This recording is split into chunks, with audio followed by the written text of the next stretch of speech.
Miami Heat preparing for a trip to Cleveland.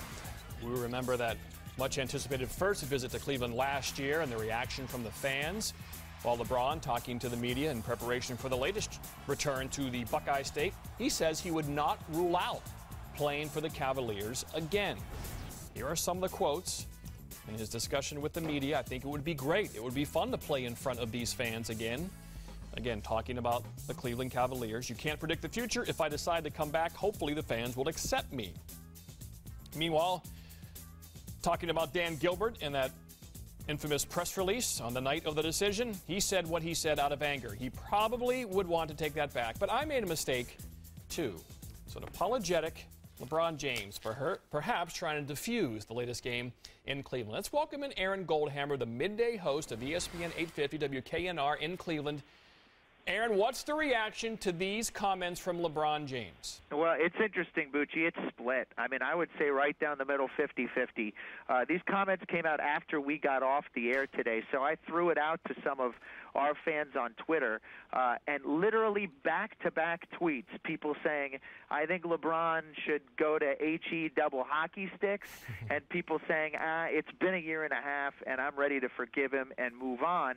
You know, I think it would depend on the situation, and you're looking 2 or 3 years into the future whether fans here would actually accept him again. But I think over a long period of time, our culture in general, and even here in Cleveland, one of the most bitter towns of them all, is pretty forgiving. And if he really wanted to come back and really mea culpa like he's starting to do now, I think people would accept him back here. Yeah, Bill Buckner returned to the Red Sox eventually. What about the reaction tomorrow night?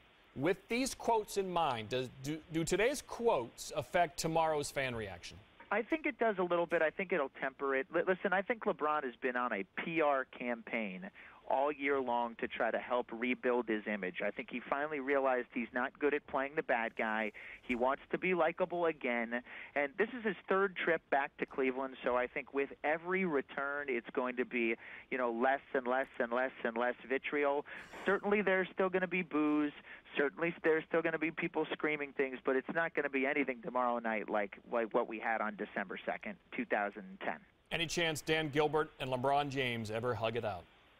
I think there's a chance in the long-distant future, but I know LeBron says he doesn't hold grudges long. I think Dan holds grudges maybe a little bit longer than LeBron would. I do not expect to see them doing a funky handshake at center court before the game tomorrow night. I would expect Dan to be there. He was there on December 2nd, 2010.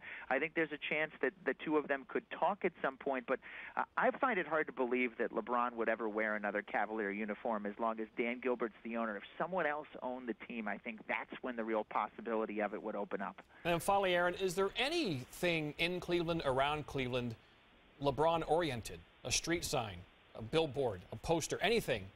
Well, a couple things. Cleveland and Akron are two different places. Mm-hmm. So in Akron, there's a lot of stuff still that's based around LeBron, and he still does his Wheels for Education event down in Akron. In Cleveland itself, there's really very little. There's now a Sherwin-Williams Paints billboard up where the old Nike famous LeBron billboard used to hang. And in the queue, actually, in the bowels of the arena, as you're walking just outside the Cavs locker room, there is a little small, maybe like 2 foot by 2 foot plaque that says LeBron James, the years he played in Cleveland, his all-star appearances, and the MVPs. Really, that's the only marking in the arena that LeBron ever played here, and almost the only semblance in Cleveland that he was ever here for those 7 years.